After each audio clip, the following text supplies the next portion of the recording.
Hi అండి. ఎలా ఉన్నారు అందరూ? బాగున్నారా? ఈరోజు మన వీడియో వచ్చేసి చాలా తక్కువ ఆయిల్‌తో ఎయిర్ ఫ్రైయర్‌లో మనం స్నాక్స్ చేసుకోబోతున్నామండి. ఇక్కడ నేను ముందుగా జీడిపప్పు తీసుకున్నా అండి. మనకి పిల్లలకి చాలా తక్కువ ఆయిల్‌తో ఈ జీడిపప్పు ఇలా చేసుకుంటే చాలా బావుంటుంది. హెల్తీ కూడా.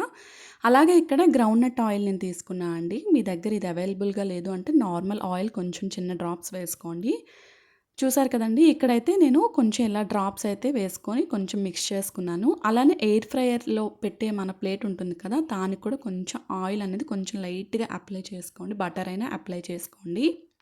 అలానే ఇక్కడ ఏంటి అంటే కొంచెం నేను పింక్ సాల్ట్ తీసుకున్నానండి. అలానే కొంచెం కారం, కొంచెం ధనియా పౌడరు, అలానే పించ్ మసాలా పౌడర్ అంతే అండి ఇంకా. మనకి చాలా తక్కువ ఆయిల్‌తో ఒక 10 మినిట్స్‌లో మనం పెట్టుకుంటే ఇంకా చక్కగా అయిపోతుందనమాట. అలానే ఇక్కడ మీరు ప్యాన్‌లో చేసుకున్నా సరే కొంచెం ఆయిల్ వేసుకొని, ఆ ఆయిల్‌లో ఇలానే పించ్ అన్ని సాల్ట్ అలా వేసుకుంటే మనకి సిమ్‌లో పెట్టుకుంటే ప్యాన్‌లో కూడా అయిపోతుందండి. ఎయిర్ ఫ్రైయర్‌లో ఏంటి అంటే చాలా తక్కువ ఆయిల్‌తో అయిపోతుంది కాబట్టి ఎవరైనా ఎయిర్ ఫ్రైయర్స్ ఉన్నవాళ్ళు అలా యూజ్ అవుతుంది అని చెప్పి ఈ వీడియో పెడుతున్నా. చూసారు కదండీ! ఇక్కడ 180 డిగ్రీస్‌లో ఒక 10-11 మినిట్స్ పెట్టేస్తే మనకి చాలా చక్కగా క్రిస్పీగా రెడీ అయిపోతుంది ఈ జీడిపప్పు అనేవి. ఎవరైనా ఇంట్లో ఇలా ఉన్నట్టు అంటే ఎయిర్ ఫ్రైయర్ ఉన్నట్టయితే ఇలా చేసుకోండి. స్నాక్స్‌కి అయితే చాలా ఈజీగా వేరంగా అయిపోతుంది వీకెండ్స్‌లో ఇలా. చూసారు కదా! మనకైతే ఇక్కడ రెడీ అయిపోయిందండి ఈ జీడిపప్పు క్రిస్పీగా.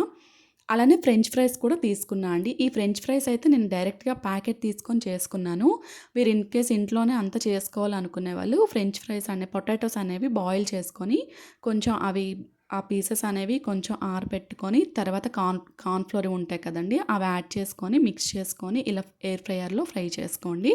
ఇక్కడ కూడా సేమ్ ప్రాసెస్ అండి. నేనైతే అదే ఆయిల్ యూజ్ చేశాను. గ్రౌండ్‌నట్ ఆయిలే. అలానే పింక్ సాల్ట్ కొంచెం లైట్‌గా వేసుకున్నాను. అలానే ఇక్కడేంటి అంటే నేను జీలకర్ర పౌడర్ కొంచెం యాడ్ చేసుకున్నానండి. బావుంటుంది. పిల్లలు తినేటప్పుడు కూడా వాళ్ళకి డైజెషన్ అన్నిటికి బావుంటుందని చెప్పి ఈ జీలకర్ర పౌడర్ అనేది యాడ్ చేసుకున్నాను. చూసారు కదండీ! ఈ విధంగా అంత చక్కగా మిక్స్ చేసుకొని ఇంకా ఎయిర్ ఫ్రైయర్‌లో మనం ఇది కూడా సేమ్ ఒక 10-15 మినిట్స్ పెట్టేస్తే మనకి రెడీ అయిపోతుంది. ఈ ఫ్రెంచ్ ఫ్రైస్ అనేవి ఏంటి అంటే కొంచెం మధ్యలో మనం కొంచెం మిక్స్ చేసుకోవాలండి. 10 మినిట్స్ పెడితే ఒక 5 మినిట్స్ అయ్యేటప్పుడు ఏంటి అంటే మళ్ళీ ఇది ఓపెన్ చేసి ఒక్కసారి కొంచెం స్పూన్‌తో అలా మిక్స్ చేసుకోవాలండి. అంటే అంతా కూడా ఫ్రై అవ్వాలి కదా అని చెప్పి. ఇక్కడైతే చూసారు కదండీ 15 మినిట్స్ అయితే ఫ్రెంచ్ ఫ్రైస్ అనేవి పెట్టుకున్నానండి. చాలా అంటే చాలా తక్కువ ఆయిల్‌తో చాలా అవుతాయండి ఇవైతే. మనకి పిల్లలకి కూడా స్నాక్స్‌కి వీటికి చాలా బావుంటాయి. మనకి కూడా బావుంటాయి స్నాక్స్‌కి. చాలా ఫాస్ట్‌గా అయిపోతుంది. ఓకేనా. ఎవరికైనా ఇంట్రెస్ట్ ఉన్నట్టయితే ఇలా చేసుకోండి.